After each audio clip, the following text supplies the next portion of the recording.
Nous allons reprendre pour cette dernière partie de matinée. Et donc, nous avons deux modératrices animatrices, Khadija Tanouki et Sonia Ben Khelifa, qui vont avoir le soin de convier et présenter nos intervenants. Merci à elles.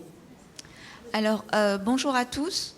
Il va être question maintenant de parler de vulnérabilité et de performance. Et pour ça, on accueille tout d'abord Nathalie Vallée-Renard, qui est docteure en philosophie et cofondatrice d'Entreprise et Cancer.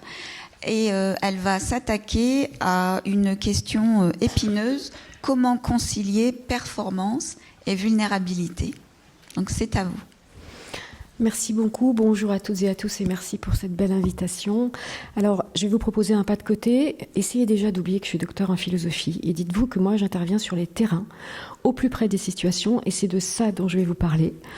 Et je vais aussi vous parler d'organisations privées. Je sais qu'on a beaucoup d'espaces d'organisations publiques ici.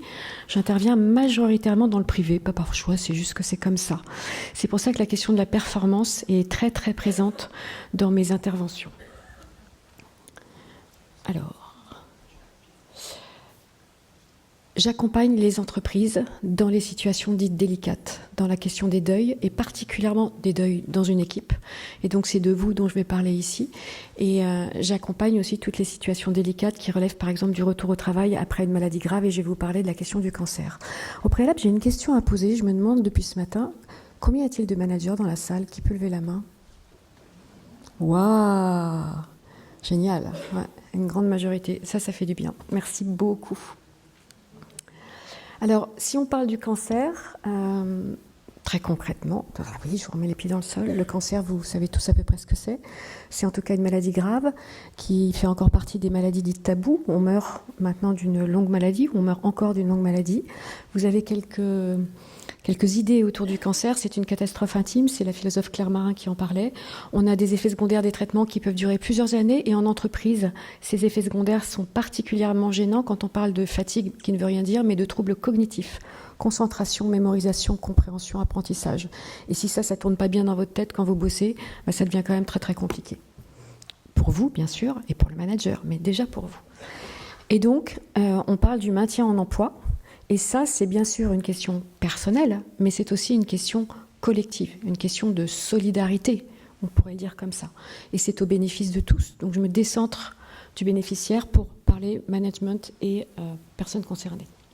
Et finalement, dans les enjeux que ça pose, cette question-là, c'est quelle vision de l'homme avec un grand H, les hommes, les femmes, veut-on avoir en entreprise? Est-ce que l'homme, on peut penser à Kant, n'est qu'un moyen de production, ou est-ce que l'homme est aussi une fin? Et puis, ça interroge la question de la performance qui devrait être dite soutenable, et donc avec des questions de justice sociale à l'intérieur et de développement des capacités, toujours.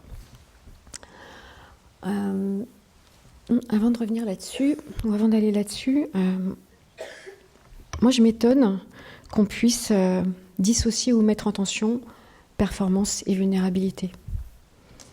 Et je pense que c'est important de garder de l'étonnement, en fait, par rapport à ces sujets-là. La performance, vous savez, on nous parle des chiffres, on a des objectifs, on nous parle des objectifs chiffrés. Ce matin, on disait comment on peut évaluer scientifiquement. Alors, je sais qu'on est des scientifiques, évaluer scientifiquement. Mais il y a aussi des aspects qualitatifs qu'il faut prendre en compte. C'est extrêmement important. Donc, la performance, elle n'est pas que quantitative, elle est également qualitative. Et si on fait un pas de côté avec ce mot performance, on peut le relier au milieu artistique, duquel je ne viens absolument pas. Et pour autant, dans le milieu artistique, quand on parle d'une performance, on parle d'une réalisation collective. On est toujours ensemble. Et avec de l'incertitude, c'est-à-dire on projette, on a envie de quelque chose, on le met en œuvre, et pour autant, on pourrait dire obligation de moyens, pour autant on n'est pas sûr du résultat. Et on sait faire avec cette incertitude du résultat.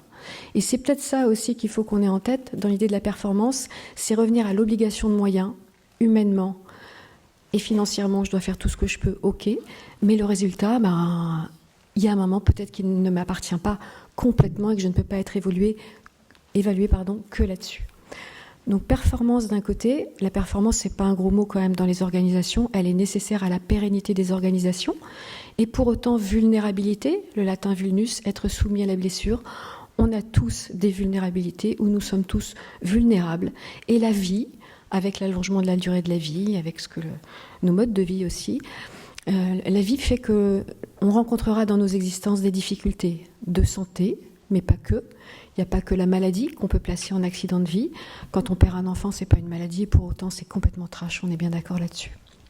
Donc performance et vulnérabilité, pour moi, c'est juste la vie de l'entreprise. Ça ne peut pas se penser autrement, et on ne peut pas dissocier les deux. Donc je propose qu'on essaye de les tenir ensemble. Vous allez me dire, c'est simple. Qu'est-ce qui se passe dans une organisation et dans une équipe? Et je vais beaucoup parler des managers de proximité, qu'on a appelé middle management tout à l'heure, avec le M Lyon, qu'on appelle N+1 parfois, qu'on appelle responsable. Voilà, quel que soit le nom qu'il a, celui qui a l'équipe opérationnelle, j'allais dire en charge, même si ce mot, il faudrait aussi le challenger, et l'importance des mots, il faut toujours les questionner, les mots que l'on emploie. Donc qu'est-ce qui se passe quand dans une équipe, on a un collaborateur, une collaboratrice, une personne touchée par un cancer? Première chose, élan de compassion. Tout le monde est désolé. Personne ne s'est réjoui du malheur de l'autre. C'est quand même pas mal, mais ça vaut la peine de le dire. Tout de suite après, désarroi. Comment agir? Jusqu'où accompagner? Jusqu'où ne pas trop accompagner? Qu'est-ce que je fais moi en tant que manager, mais qui, avant d'être un manager, suis un humain face à un humain? Comment je me comporte? Quels sont les mots justes? Quelles sont les justes attitudes? Et puis je suis manager, donc j'ai une équipe. Comment est-ce que je fais avec mon équipe? Comment est-ce que je maintiens l'équité et pas que l'égalité? Donc comment je fais attention à la personne concernée? Et pour autant, j'ai d'autres personnes qui méritent aussi de l'attention dans mon équipe. Toutes ces questions sont en balance.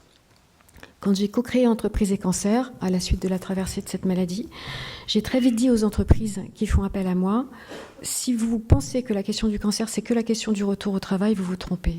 La question du cancer, elle est aux 3 temps. Elle est au moment de l'annonce, au moment de l'absence et au moment du retour au travail. Si, quand je décide de dire à mon employeur, manager ou direction, voilà, j'ai un sale problème, c'est un cancer et j'ai pas besoin d'en raconter plus que ça. Si je décide de le dire, je dois avoir face à moi quelqu'un de disponible, quelqu'un d'à l'écoute et j'espère quelqu'un qui va trouver les mots justes. Mais qu'est-ce que c'est que les mots justes quand on est embarrassé par ses émotions, quand on a envie de bien dire et comme nous tous ici, mais vraiment nous tous ici, on est soumis à la possibilité de la maladresse. Je pense qu'il y a, malgré ce que l'on peut croire, mais en tout cas moi c'est ce que j'observe sur le terrain, il y a assez peu de volonté de faire mal. Donc il y a assez peu de violence au sens intention de prendre le pouvoir physique ou psychique sur l'autre. Il y en a, d'accord, les risques psychosociaux, on peut en parler, il y en a. Mais je vois beaucoup plus en fait de brutalité, c'est-à-dire de maladresse. Avoir la bonne intention et pourtant tomber à côté. Et moi je dis aux managers, mais qu'est-ce qui vous empêche de dire je ne sais pas quoi te dire, mais je suis là pour toi. Qu'est-ce qui vous empêche de dire j'ai peut-être été maladroite, excuse-moi, mais je suis là pour toi? Parce que le message clé dans ces situations-là, c'est ça. C'est le je suis là pour toi au sens large. Je en tant que personne, je en tant que manager, je en tant que représentant de l'institution. On a ce premier temps de l'annonce, on a ensuite le temps de l'absence ou des absences. Par exemple, en moyenne, pour un cancer du sein, on s'absente 9 mois, je crois. Vous voyez, c'est du temps long, ça déséquilibre évidemment la question de l'organisation du travail. On va davantage parler de désorganisation du travail et ça peut avoir un impact sur la performance individuelle et collective. Donc c'est compliqué, donc ça met tout le monde en tension. Et pourtant, la question de l'absence, elle est fondamentale et j'espère qu'il y a des juristes dans la salle. Pendant longtemps, est-ce qu'il y a des juristes dans la salle ? Ah, il y en a 1, 2. Waouh, merci. Donc, je parle sous votre contrôle parce que ce n'est pas ma spécialité. La question de l'absence, elle dit, quand on envoie un arrêt de travail, ça équivaut à une suspension légale du contrat de travail. Donc, normalement, et pendant très longtemps, on n'avait pas le droit de rentrer en contact avec son collaborateur ou sa collaboratrice en arrêt, sinon on pouvait être accusé de harcèlement. En général, tout le monde a juste sur cette question-là. Merci. Pour autant, on a depuis août 2021 une modification de la loi santé au travail qui autorise maintenant, dans un cadre légal, puisqu'il nous a fallu du légal quand même, c'est assez déplorable, mais je vous dirai pourquoi après, de mon point de vue, qui nous autorise dans un cadre légal à rentrer en contact avec le salarié ou la personne qui travaille, vous l'appelez comme vous voulez. Alors, pourquoi je trouve ça déplorable ? Parce que qu'est-ce qui nous empêche, quand l'un des nôtres est dans la peine, de lui dire « je pense à toi ». Je suis là pour toi, si tu as besoin de quelque chose, je suis là, les RH sont là, le service santé au travail est là, on est tous là. Qu'est-ce qui nous empêche de dire ça ? Ça, c'est pas parler travail. Ça, c'est pas dire, dis-moi quand tu reviens parce que ceci, cela. Non, non, non. C'est juste être dans une relation d'humain à humain. Vous aurez compris, moi, ce qui m'intéresse, c'est la qualité de la relation dans nos organisations. Et donc, ce moment de l'absence ou des absences, il interroge la possibilité du maintien du lien. Et c'est ça, je voulais vous raconter concrètement. Qu'est-ce qui nous empêche de maintenir un lien ? Il y a beaucoup d'émotions. Et je ne sais pas quoi dire, en fait, face à cette émotion. J'ai pas trouvé le temps. Moi, j'ai des gens qui me disent « ça fait 3 mois qu'il est absent. » Ça fait 3 mois qu'il est absent, j'ai pas trouvé le temps, quoi. Je suis débordée. Non, je crois que c'est pas que là, on trouve pas le temps, c'est qu'on sait tellement pas quoi dire qu'on laisse filer le temps. Et qu'à un moment donné, on se dit « waouh, finalement, j'ai rien fait, rien dit. » C'est trop personnel, ça aussi. C'est pas le rôle du manager, c'est pas le rôle de l'entreprise de s'occuper de ces situations-là. Et puis, je veux pas être accusée de harcèlement, on l'a dit, c'est pas dans mon rôle, etc., etc. Qu'est-ce qui empêche la personne concernée, finalement, de maintenir un lien ? Il y a une question de pudeur, et on a le droit de pas vouloir maintenir un lien avec son organisation. Mais il y a aussi un besoin de séparer la vie privée et la vie professionnelle. Il y a quasiment plus de frontières maintenant, vous le savez. Les questions de télétravail rajoutent du flou encore à la séparation entre ces deux vies. Et puis la peur d'être contrôlé, questionné sur sa reprise d'activité. Donc, sujet délicat, j'allais dire. Et pour autant, avant de vous raconter ce qu'il y a là, quelques exemples tout simples. Pour autant, qu'est-ce qui empêche de faire, au moment de la fin de l'année, des fêtes de fin d'année, de faire une photo de toute l'équipe et de l'envoyer à la personne concernée ? Qu'est-ce qui empêche d'envoyer des fleurs ? Qu'est-ce qui empêche, je pense à ce garçon qui a été absent 2 ans de son équipe et qui a eu chaque semaine, tous les jeudis, l'un des membres de son équipe qui est venu déjeuner avec lui. Qu'est-ce qui empêche de le faire ? Alors, des organisations, du temps, etc. On a plein d'empêchements, mais voilà. Il y a plein d'autres idées, je pense qu'on peut être inventif. Je pense aussi il y a une femme absente pendant longtemps et chaque semaine, un membre de son équipe était désigné ou se désignait pour prendre soin de sa plante verte et se prenait en photo devant la plante verte en lui disant « Tiens, cette semaine, c'est moi qui m'occupe de ma plante et on pense à toi. » Voilà. On peut faire des toutes petites choses, mais qui marquent cette attention à l'autre, qui marque cette délicatesse, cette présence de l'autre, le fait qu'on lui conserve toujours une place parmi nous. Alors, que dois-je faire ? Que puis-je faire ? Que faisons-nous ? Oui, c'est important, ça. Que faisons-nous tous ensemble ? On l'a dit tout à l'heure, ou je l'ai dit, considérer l'autre comme se considérer tous, et soi-même d'abord, comme une fin et pas seulement comme un moyen.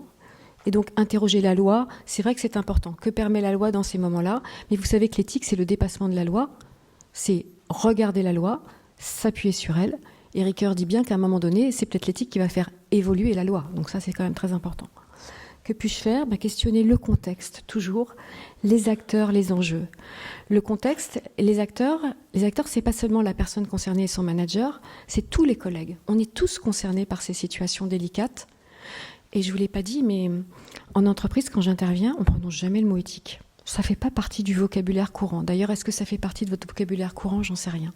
Pour autant, on est d'accord, ce n'est pas un mot qui sort constamment comme ça. Et pour autant, on se pose la question de comment est-ce que je dois faire ? Comment est-ce que je dois agir au juste ? Donc c'est plutôt en transverse. Et d'ailleurs, autre parenthèse, quand je me suis intéressée à l'éthique en entreprise il y a 8 ou 9 ans et que je tapais éthique entreprise sur Google, je n'arrivais que sur des éléments financiers. Que là-dessus. Or, pour moi, l'éthique, c'est peut-être réducteur, mais c'est d'abord la question du comportement humain. La question dont je vous parle, cette question du cancer au travail, mais de la maladie grave en général ou de l'accident de vie, elle interroge la place de la parole dans nos organisations. On en a beaucoup parlé déjà ce matin, elle est fondamentale. Si je ne peux pas exprimer ce qu'il y a de difficile pour moi, comment est-ce qu'on va ensemble trouver une réponse ou des réponses, et je ne parle pas de solutions qui dissoudraient le problème, mais vraiment des réponses qui iraient vers quelque chose qui permettrait de vivre et travailler ensemble. La parole, elle est hyper importante. Mais ça pose aussi la question du sensible. Et le management pose, et l'éthique pose la question de la place du sensible, et donc du sens au 3e sens du terme, dont nous parlait Élodie ce matin. Quelle place pour le sensible dans nos organisations si on n'est que focus résultat ? Et finalement, qu'est-ce qu'on peut faire ? Que faisons-nous tous ensemble ? Viser le juste. Toujours Paul Ricoeur qui sera entre le légal et le bon, mais oser la relation. Et ce mot de oser a été prononcé au moins 2 fois. Je suis peut-être la 3e personne à le prononcer. Je pense qu'il faut oser. et même si on ne sait pas, prendre le risque de la relation. C'est bien ce que je fais quand je prends la parole devant vous, c'est ce que tout intervenant fait, c'est ce que l'on fait dans nos relations au quotidien, au bureau, au travail, à la maison, etc. Les enjeux ne sont pas toujours les mêmes, et là ils sont forts, mais il faut oser. Et l'organisation, que fait-elle? Donc l'organisation, traduisez la direction. Reconnaître l'importance de l'humain. Alors ça, c'est encore des mots, c'est du blabla. Comment on peut faire? C'est toute la question. Reconnaître les savoirs expérientiels du terrain. On en parle beaucoup, beaucoup, beaucoup. Donner la parole au terrain. Arrêter de penser par la tête. Enfin, moi, je crois à ça, en tout cas. Donner la parole au terrain. Il y a des biais, c'est pas facile, c'est tout ce que vous voulez. C'est le terrain qui vit la réalité des situations. Et quand on pense les formations en éthique, par exemple, comment les penser avec le terrain? Et pas que les penser, et merci pour certains qui opinent du chef, comment ne pas que les penser dans un bureau, tous ensemble, avec nos bonnes intentions et nos super connaissances. C'est très limité, nos bonnes intentions et nos super connaissances. C'est le terrain qu'il faut mettre au centre de nos réflexions et de la participation. Et puis, redonner une place à la qualité des relations et du travail. Je ne suis pas soignante. J'ai beaucoup entendu que les uns les autres se plaignent de ne pas pouvoir donner un soin de qualité, de manquer de temps. Et je peux vous dire que ce manque de temps et cette question de la qualité du travail, elle traverse toutes les organisations, dans le public, dans le privé, dans l'industrie, dans les services, partout. Ce qu'on entend aujourd'hui, ce sont des phénomènes dits d'accélération, qui ont été décrits par Hartmut Rosa, si vous voulez lire un petit peu ce qu'il a dit là-dessus. Et ces phénomènes d'accélération, moi je les appelle des phénomènes d'empilement. On a de plus en plus de tâches, comme ça. On n'arrive jamais, quand on est cadre et manager à la fin de sa journée, en disant « j'ai fait ce que j'avais à faire ». Non, j'ai fait le plus urgent. D'accord ? Qui ici, à la fin de sa journée, a fait tout ce qu'il avait à faire ? Ah, comment ça, il y a une personne qui a levé la main ? C'était une joke, non ? Ah, et stop, voilà.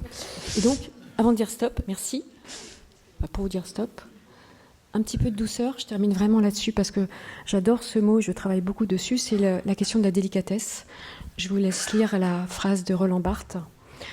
Et il me semble que la délicatesse qui ne vise pas à remplir la bienveillance, à remplacer la bienveillance, mais la délicatesse, elle va interroger la discrétion, la juste distance, le choix des mots, nos attitudes. Elle va rappeler la dimension du sensible. Et c'est quelque chose qu'on ne doit pas oublier, mais au contraire qu'on doit mettre avant, et je vous remercie infiniment.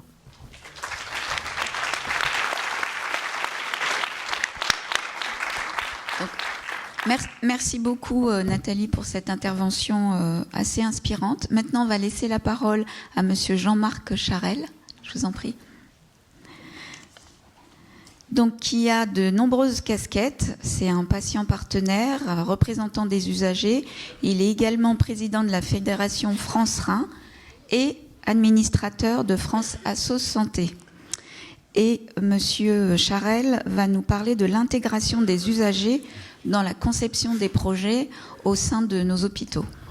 Bonjour à toutes et à tous. D'abord, je voudrais remercier les organisateurs, bien sûr, de nous donner la parole aux usagers que je représente aujourd'hui avec la casquette de France Assos Santé. Tout d'abord, quand même vous présenter qui est France Assos Santé, ou plus exactement l'Union nationale des associations agréées du système de santé. Cette association est née en 2016 avec la loi de modernisation de notre système de santé. Et en son article 1er, qui a créé donc notre organisation, l'Union nationale des associations agréées du système de santé, et qui a pris comme nom de marque France Assos Santé, de façon à ce que les gens sachent de quoi on parle, plutôt que des sigles souvent incompréhensibles. Donc mon association est membre fondateur de l'UNAS, et nous avons participé aussi à la construction de cette organisation.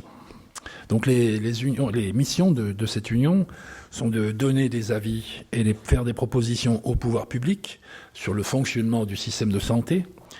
C'est aussi animer un réseau d'associations agréées au niveau national et régional. Aujourd'hui, je représente plus particulièrement la délégation Auvergne-Rhône-Alpes de France Assos Santé. C'est aussi agir en justice pour la défense des intérêts de ses membres et aussi ceux des usagers. Bien sûr, représenter les usagers auprès des pouvoirs publics, donc en vue de leur désignation dans des délégations, des conseils, des assemblées et des divers organismes. Et puis, finalement, c'est aussi dispenser la formation qui est maintenant obligatoire pour les représentants des usagers. Petit rappel historique. Tout d'abord, en 2002, il y a eu la loi relative aux droits des usagers, dite loi Kouchner, qui a donc créé la représentation des usagers dans les établissements de santé, au sein donc des comités des relations avec les usagers pour la qualité et la prise en charge, CRUC-PC, encore un cycle un peu impossible. Cette instance que l'on retrouve dans les hôpitaux publics et privés a été remplacée en 2016 par la loi de modernisation par la commission des usagers, ou CDU. Pour faire le lien entre le droit et l'éthique, en 2003, donc, il y a eu le rapport Cordier, intitulé « Éthique et profession de santé ». Et dans son introduction, il est écrit « Il s'agit de situer la profession de médecin et de soignant dans la perspective la plus ambitieuse qui soit, l'homme, avec un H majuscule. Parler d'éthique dans l'univers du soin n'est donc rien d'autre que qu'en venir au cœur même de l'acte soignant. » Suite à cela, en 2004, lors de la loi de bioéthique, il y a eu la création donc des espaces de réflexion éthique régionaux.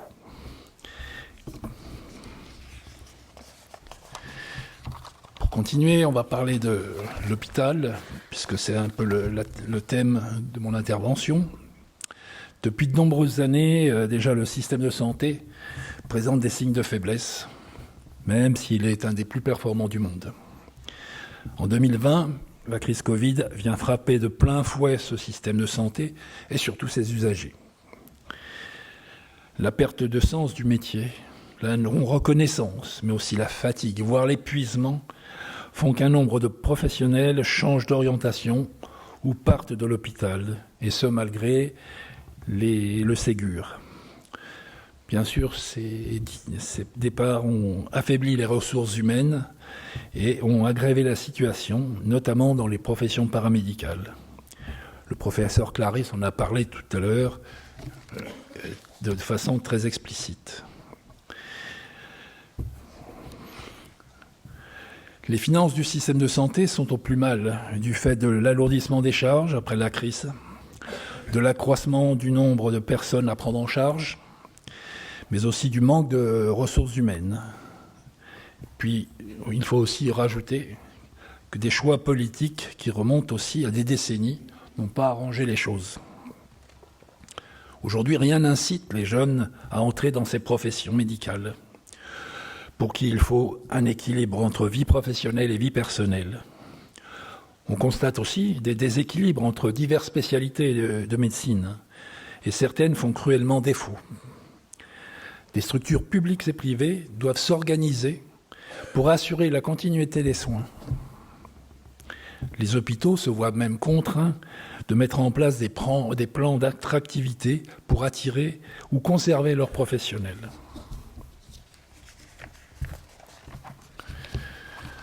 L'usager d'hier à aujourd'hui est la démocratie en santé. Cette démocratie en santé est née de la loi Kouchner en 2002 et se construit doucement. Il faut savoir que dernière statistique que nous avons fait à France Santé disait que seulement 25% de la population savait qu'il y avait des représentants des usagers dans le système de santé. Donc malheureusement, elle va être la grande oubliée des pouvoirs publics lors de la crise Covid. Malgré ça, nos associations se sont mobilisées pour rester proches des patients et des usagers, grâce notamment à un nouvel outil qui va se démocratiser, c'est la visioconférence. Parallèlement, un nouveau mouvement venu du Canada, le modèle de Montréal, va s'étendre sur notre pays, grâce notamment au retour de 2 expatriés qui ont participé à la création de ce modèle, Luigi Flora et mon ami Alexandre Berkes. Mais aussi grâce à cet outil de visioconférence qui va nous permettre à des patients des 6 coins de l'Hexagone de se rencontrer, d'échanger, de renforcer ce mouvement, tout cela sans se déplacer.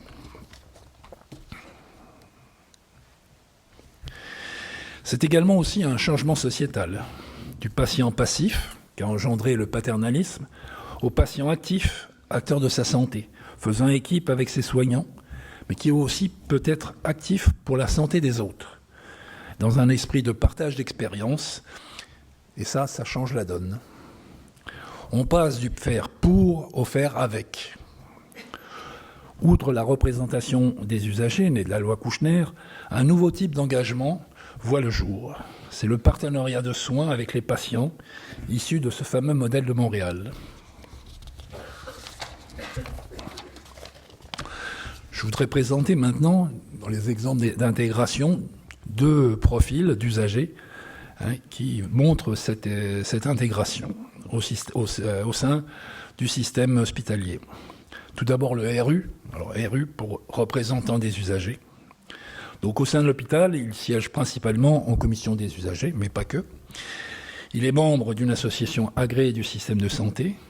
Il est présenté par son association auprès de la direction de l'ARS pour occuper ce type de mandat. Et maintenant, depuis la loi 2016, il doit suivre une formation obligatoire de 2 jours et demi. Au sein de la CDU, le RU dialogue avec les différents corps de métier de l'établissement. Il a accès aux plaintes et réclamations des usagers, veille au respect des droits des usagers du système de santé et veille également à ce qu'une réponse convenable leur soit apportée. Il a un regard extérieur sur l'organisation des soins et travaille sur des propositions d'amélioration avec les autres parties prenantes de l'hôpital. Ce deuxième profil, c'est le PP, qui est le patient partenaire. Ce patient partenaire est donc un terme générique issu du modèle de Montréal et qui englobe plusieurs missions. Tout d'abord, le patient expert en éducation thérapeutique du patient, que l'on connaît depuis 2009. Et puis, il y a aussi la pérédance. Pérédance qui ont été suffisamment développées dans le champ du handicap et aussi dans le monde de la santé mentale. Puis le patient ressource qui travaille avec des équipes de soins pour essayer d'améliorer la qualité et la prise en soin des patients. Les patients formateurs qui participent donc à la formation des professionnels de santé, que ce soit en formation initiale ou en formation continue. Puis aussi maintenant des patients chercheurs qui travaillent avec des chercheurs, des laboratoires pour co-construire vraiment des projets de recherche et pour aboutir aux besoins des utilisateurs, qui est le patient en particulier. Donc la particularité de ce personnage, ce patient partenaire, c'est quelqu'un qui souffre principalement d'une maladie chronique ou d'un handicap. Il a acquis une expertise de la vie avec la maladie et ça peut être aussi un aidant, parce que l'aidant, malheureusement, vit souvent la maladie par procuration. C'est une nouvelle forme d'engagement des usagers qui est complémentaire à la représentation des usagers par les RU, et celle-ci commence à être reconnue, mais pas encore inscrite dans la loi.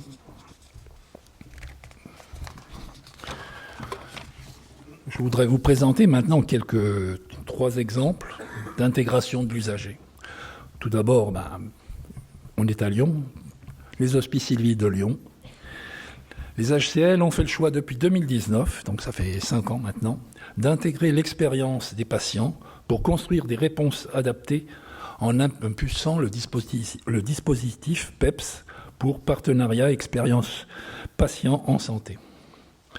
Il a été lancé par le professeur Philippe Michel et aujourd'hui, nous avons une patiente partenaire qui anime ce groupe. C'est comme cela que 2 grandes opérations ont été menées aux HCL en partenariat avec les RU et les patients partenaires. Le projet de modernisation des soins critiques, des urgences et du bloc opératoire de l'hôpital de Lyon-Sud, ainsi que la modernisation des urgences de l'hôpital Édouard Herriot. Il faut savoir aussi que l'expérience patient est également au cœur du soin dans ces établissements. Et j'ai mon ami Aziz Aberkan qui est très engagé dans le monde de la néphrologie en particulier. Autre exemple, celui-ci à l'étranger, francophone, les hôpitaux universitaires de Genève. Je vous en parle parce que j'habite très proche, je suis presque dans la banlieue de Genève, mais côté français, en Haute-Savoie. Et donc là, la mise en place des patients partenaires a été initiée à l'occasion du plan stratégique de l'établissement en 2016. Et puis il a été pérennisé par la suite en devenant le programme patient partenaire plus proche, professionnel et public, et sous le sigle PP plus 3P.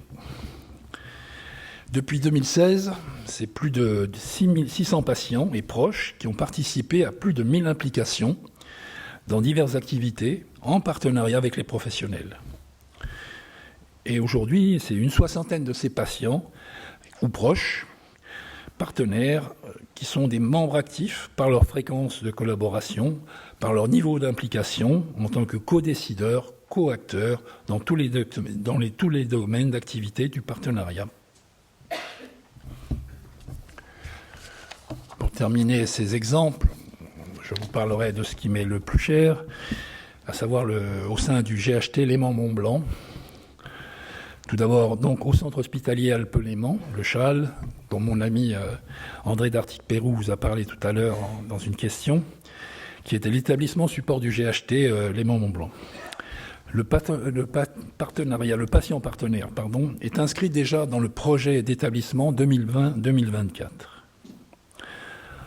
À suite de quoi nous avons créé un comité droit et partenariat patient en 2021, avec bien sûr la directrice qualité pour accompagner l'établissement dans la nouvelle certification, mais aussi réfléchir sur le partenariat. Et donc mon ami André fait partie de ce comité qui amène la vision éthique dans ce que nous développons.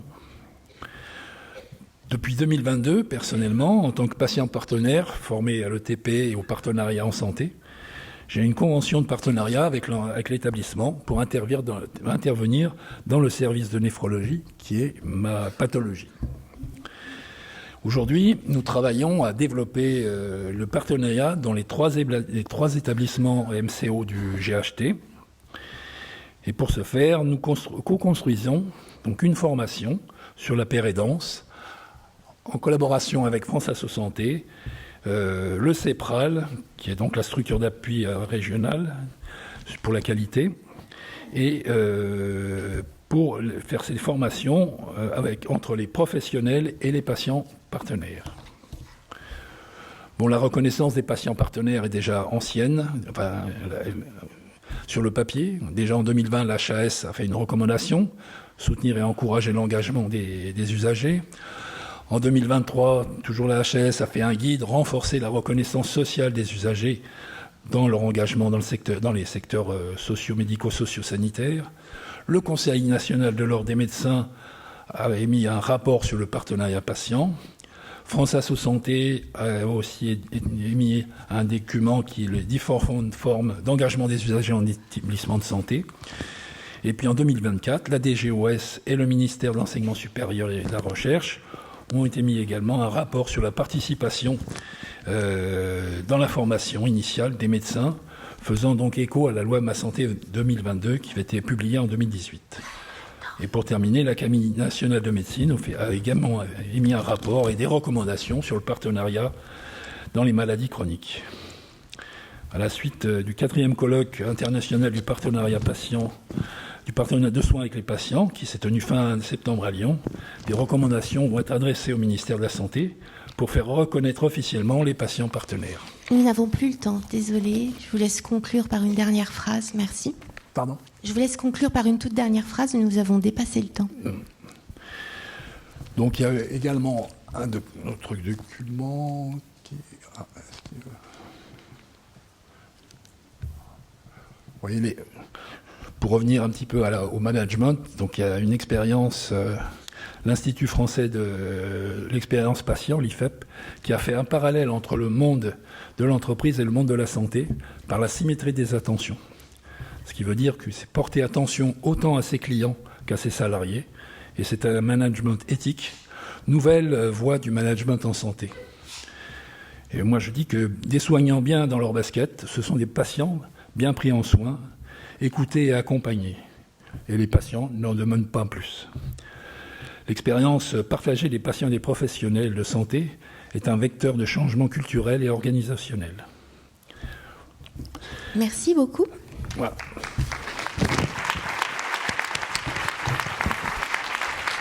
Merci, Monsieur Charel.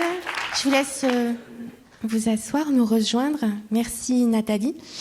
La symétrie des attentions, je suis très sensible et intéressée par votre dernière proposition. Et hier soir, pour ceux qui ont eu la chance de pouvoir visiter l'Hôtel-Dieu, nous avons notamment parlé de la construction de ponts et de l'importance de la construction des ponts devant l'Hôtel-Dieu et les différents Hôtels-Dieu. Et il me semble que tous les deux, vous nous avez permis de construire et d'élaborer de nouveaux ponts entre justement la question des entreprises, la question de la place des usagers et des espaces que l'on peut leur ouvrir. Est-ce qu'il y a des interventions dans la salle? Merci.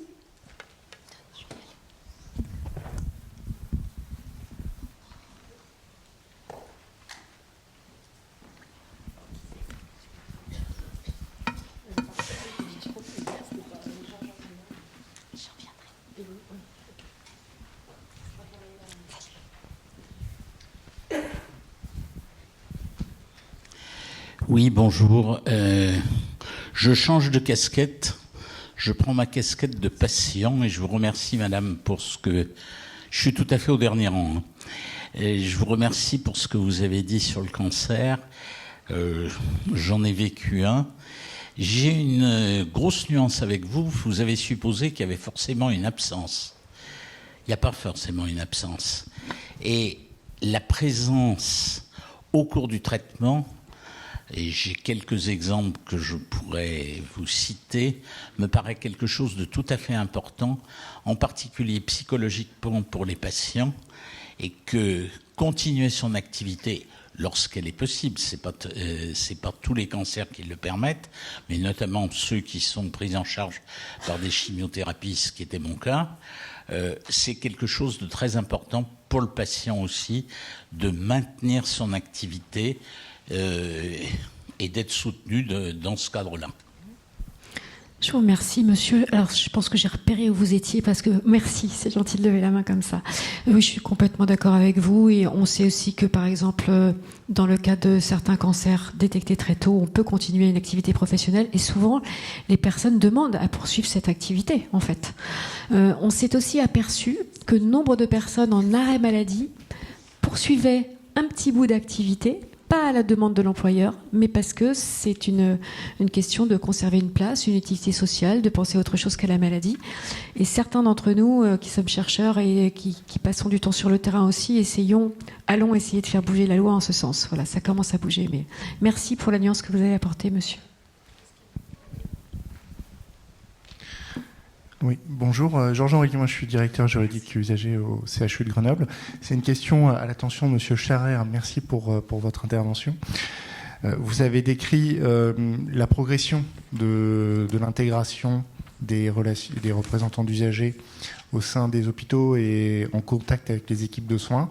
Est-ce que vous pourriez nous donner un peu votre perception sur ce que ça a pu changer en lien avec l'éthique? Est-ce que le fait d'avoir un regard extérieur dans votre appréhension change aussi le regard entre les professionnels de santé, les professionnels hospitaliers et les patients et leurs proches? Comment voyez-vous les choses? Et aussi dans le lien avec peut-être, dans certains hôpitaux, l'intégration des représentants d'usagers dans les gouvernances des hôpitaux. Merci. Donc ce regard extérieur, oui. Alors souvent, je dirais que la moitié des représentants d'usagers sont issus d'associations de patients, donc de malades ou du handicap. Et on a vraiment une vision très personnelle, puisque nous sommes passés dans les établissements de santé. Nous avons été soignés, nous avons fait des séjours souvent longs dans les établissements. On peut voir ce qui ne fonctionne pas à notre vision propre. Et c'est en cela que l'on peut apporter notre vision aux professionnels de santé, de façon à essayer d'améliorer la prise en soins, la prise en charge, qu'elle soit administrative ou autre, pour faire évoluer les choses. Et je pense que depuis maintenant plus de 20 ans qu'il y a une représentation des usagers, ça change. Alors bien sûr c'est lent, hein, comme je vous disais, 25% de la population connaissent la qualité de la représentation des usagers. Chez les professionnels, il y en a peut-être un peu plus, mais pas tous ne sont au courant. Et c'est aussi à nous d'aller vers les professionnels de santé pour leur parler et pour exprimer voilà, nos attentes. Mais je pense que ça fait moi maintenant presque une dizaine d'années que je suis représentant d'usagers. Je vois quand même qu'il y a une certaine évolution. Alors bien sûr, il y a des établissements qui sont très engagés. J'ai la chance d'être dans un établissement comme ça, d'autres un peu moins. Mais je dirais qu'aussi, c'est aux représentants d'usagers d'oser. Hein, tout à l'heure, professeur Clarisse disait il faut oser. Et donc, oui, il faut oser aller déranger. Alors bien sûr, avec respect. Et donc, pour pouvoir faire modifier le système. Et ça, j'en suis convaincu. Et aussi avec maintenant l'avènement des patients partenaires, c'est aussi un apport important, mais qui est là plus dans le soin. Que le représentant d'usager a une vision assez globale de l'hôpital, de l'établissement. Lui, ce qu'il veille, c'est le droit en santé. Et après, les patients partenaires sont plus vraiment dans l'accompagnement du soin. Merci. Alexandre Potin, je suis cadre de santé à l'hôpital de Montéléger. Et simplement, pour faire écho à votre intervention sur le retour au travail, ce qui me semble intéressant, moi j'ai fait l'expérience positive d'un retour au travail après une longue absence, c'est évidemment le rôle du N+1, voire du N+2, comme vous le disiez, positif et bienveillant, mais aussi, et là c'est aussi une question de politique de santé, c'est le rôle primordial du médecin du travail, des services de santé au travail, et ça, je pense que vous l'avez dit, évoqué de manière brève, mais je pense que c'est vraiment important peut-être de s'y appesantir un peu, parce que effectivement, ces dispositifs, ils sont pas linéaires, et une reprise selon les pathologies et selon les personnes, bien évidemment, ça s'individualise, et du coup, ça demande effectivement une équipe conséquente, et en tout cas qui puisse recevoir régulièrement les gens, parce que le plus difficile, je pense, c'est d'être en échec quand on revient. Et bien sûr qu'il faut tenter. Et pour tenter, il faut se sentir à l'aise. Et en tout cas, moi, j'ai fait cette expérience avec un médecin du travail et une infirmière qui étaient présentes. Et c'est vraiment une grande richesse. Merci beaucoup. Vous avez raison. Et en fait, on pourrait dire que ce sont des situations dans lesquelles le collectif et la transdisciplinarité vont être intéressants. Donc, c'est pas que le manager, que le médecin du travail, que les RH, mais c'est que les collègues. C'est bien le tous ensemble qui est important. Merci de le souligner, oui.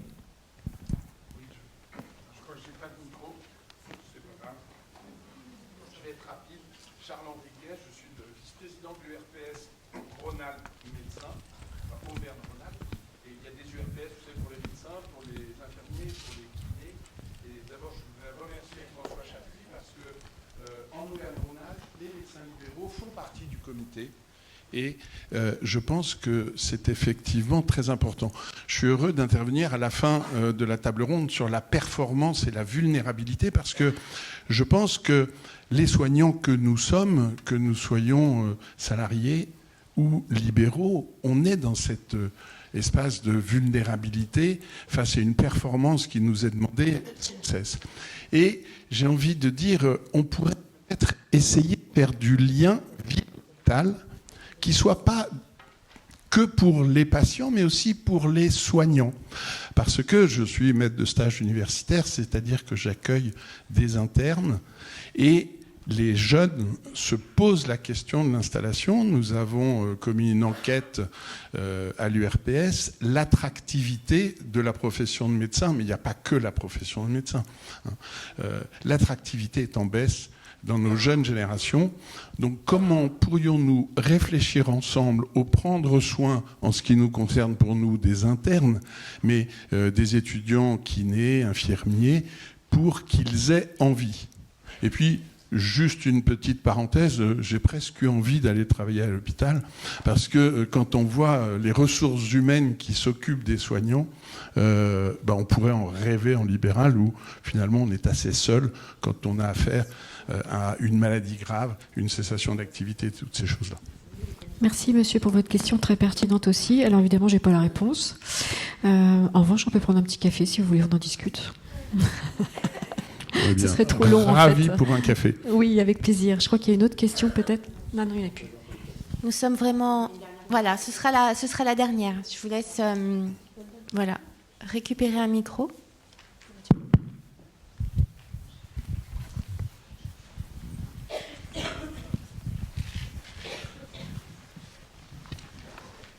Merci. Hubert Stéphane, membre du Conseil d'orientation éthique de Bretagne.